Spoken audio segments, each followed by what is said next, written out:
दोस्तों, हमारी मेहनत का बस एक छोटा सा इनाम दे दीजिए। वीडियो को लाइक करें और चैनल सब्सक्राइब जरूर करें। गांव के किनारे बने पुराने घर में रवि अपनी मां के साथ रहता था। घर बहुत बड़ा था, लेकिन उसमें सिर्फ 2 ही लोग रहते थे। बचपन से रवि ने एक अजीब बात नोटिस की थी। हर रात सोने से पहले उसकी मां घर के मुख्य दरवाजे पर हल्दी का टीका लगाती, दरवाजे के सामने पानी छिड़कती और फिर एक ही बात कहती, रात के 3 बजे अगर कोई दरवाजा खटखटाए तो कभी मत खोलना, चाहे वो मैं ही क्यों न लगूं। लेकिन रवि हमेशा हंस देता। माँ, ये कौन सी पुरानी बातें हैं? आज के जमाने में भूत प्रेत कहाँ होते हैं? लेकिन उसकी माँ के चेहरे पर कभी मुस्कान नहीं आती। कुछ चीजों को न मानने से वो खत्म नहीं हो जाती। एक दिन माँ को अचानक पड़ोस के गांव जाना पड़ा। जाते समय उन्होंने रवि का हाथ कसकर पकड़ा। आज अमावस्या है, मैं देर से लौटूंगी। याद रखना, 3 बजे कोई दरवाजा खटखटाए तो मत खोलना, खिड़की से मत देखना, आवाज का जवाब मत देना। रवि ने झुंझलाकर कहा, क्या माँ, मैं छोटा बच्चा नहीं रहा, मैं अब बड़ा हो गया हूँ। रात धीरे धीरे गहरी होती गई। बाहर तेज हवा चल रही थी। पेड़ों की टहनियां खिड़कियों से टकरा रही थीं। रवि मोबाइल चलाते चलाते सोफे पर ही सो गया। तभी ठक ठक ठक उसकी आंख खुल गई। दीवार घड़ी में समय था 3 बजे। रवि का गला सूख गया। फिर वही आवाज, ठक ठक ठक। बेटा, दरवाजा खोलो। वो उसकी मां की आवाज थी। रवि दौड़कर दरवाजे तक पहुंचा। अरे माँ, आप इतनी जल्दी वापस आ गईं? बाहर से जवाब आया, हाँ बेटा, जल्दी खोलो, बहुत ठंड लग रही है। जैसे ही रवि कुंडी पकड़ने वाला था, उसका फोन बज उठा। स्क्रीन पर लिखा था, मां कॉलिंग। उसके पैरों तले जमीन खिसक गई। कांपते हाथों से उसने कॉल उठाई। दूसरी तरफ से मां की घबराई हुई आवाज आई, रवि, मैं अभी रास्ते में हूँ, दरवाजा मत खोलना, जो भी बाहर है वो मैं नहीं हूँ। रवि के हाथ से फोन गिरते गिरते बचा, लेकिन बाहर से फिर आवाज आई, रवि, ये झूठ बोल रही है, मैं बाहर खड़ी हूँ। फोन पर मां रो पड़ी। उसकी बात मत सुनना बेटा, मैंने पति खोया है, अब तुझे नहीं खोना चाहती। अब रवि को पूरा यकीन हो गया था कि दरवाजे पर जो खड़ी है वो मां नहीं, छलावा है। अचानक दरवाजे पर जोरदार चोट पड़ने लगी।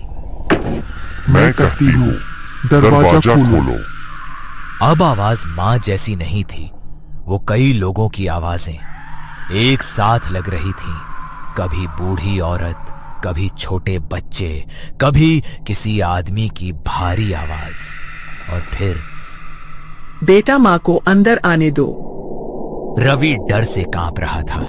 उसने कान बंद कर लिए, लेकिन तभी उसे याद आया कि उसकी मां ने कभी ये नहीं बताया कि ऐसा क्यों होता है। उसने फोन पर पूछा, माँ, ये कौन है? कुछ देर तक चुप्पी रही। फिर मां ने धीमी आवाज में कहा, आज तक मैंने तुम्हें सच नहीं बताया। ये बात उन दिनों की है जब तुम मेरे पेट में थे। तुम्हारे पिताजी और मैं घर में सोए हुए थे। तभी बाहर से किसी की रोने की आवाज आई। मैंने तुम्हारे पिता को बहुत समझाया कि बाहर न जाइए, धोखा हो सकता है, पर उन्होंने मेरी एक बात भी नहीं मानी और दरवाजा खोलकर बाहर चले गए। मैं खिड़की से बाहर देख रही थी और उनकी बातें सुन रही थी। वह कोई बूढ़ी औरत थी जो सफेद साड़ी में बैठी रो रही थी। अरे आप कौन हैं? और मेरे घर के बाहर क्यों रो रही हो? क्या चाहिए आपको? बूढ़ी औरत ने सिर उठाया और बोला, मेरा बेटा बहुत बीमार है, गांव के पीपल के पेड़ के पास लेटा हुआ है। मेरी मदद करो, तुम्हारे पत्नी के पेट में भी तो बच्चा है। बूढ़ी औरत की बात सुनकर मैं हैरान हो गई। आखिर मेरे पेट में बच्चा है, उसे कैसे पता चला? जबकि ये बात सिर्फ मैं और तुम्हारे पिता ही जानते थे। मुझे शक हुआ और मैं दौड़ती हुई घर से बाहर निकली, पर सामने का नजारा देखकर हैरान रह गई। बाहर कोई नहीं था, दोनों गायब थे। तभी जोर की बिजली चमकी और एक आवाज सुनाई दिया, तेरे पति को ले जा रही हूँ, पर तेरे कोख में पल रहे बच्चे को भी लेने आऊंगी।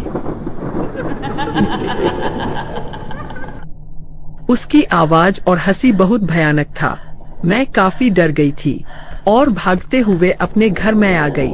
उस दिन के बाद मैं वो गांव छोड़कर यहाँ आकर रहने लगी, लेकिन वो भयानक आवाज यहाँ भी मेरा पीछा नहीं छोड़ी।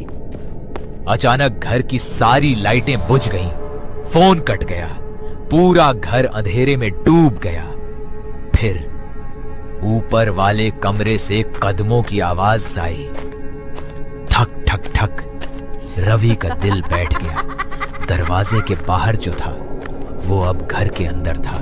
सीढ़ियों से कोई धीरे धीरे नीचे उतर रहा था और हर कदम के साथ वही आवाज, रवि बेटा, दरवाजा तो तुमने नहीं खोला, लेकिन खिड़की बंद करना भूल गए। रवि को याद आया, शाम को उसने रसोई की खिड़की खुली छोड़ दी थी। सीढ़ियों से उतरती परछाई अब दिखाई दे रही थी। लंबे बिखरे बाल, सफेद साड़ी और आंखें लाल, चेहरे पर गहरे कटने के निशान। वो मुस्कुरा रही थी। तुम्हारी माँ ने 20 साल तक मुझे रोके रखा, लेकिन आज वो घर पर नहीं है। रवि भागकर पूजा वाले कमरे में घुस गया और अंदर से कुंडी लगा ली। बाहर से नाखूनों की आवाज तेज आने लगी, खर खर खर। दरवाजा खोलो, बस एक बार, मैं तुम्हारे पापा के पास ले चलूंगी।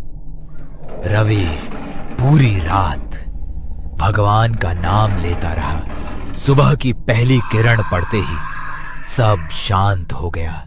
दरवाजा खोला तो बाहर कोई नहीं था, लेकिन घर के सारे सामान बाहर बिखरे पड़े थे, जैसे किसी ने गुस्से में सब उलट पलट कर दिया हो।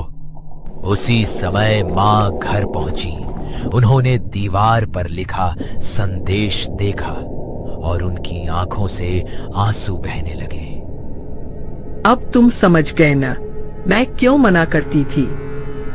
रवि ने कांपते हुए सिर हिला दिया।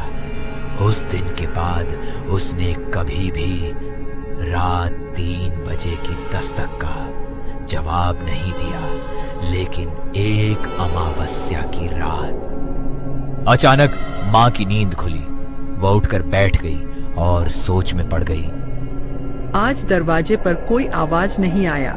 माहौल इतना शांत क्यों? कहीं अपने मकसद में कामयाब तो नहीं हो गई?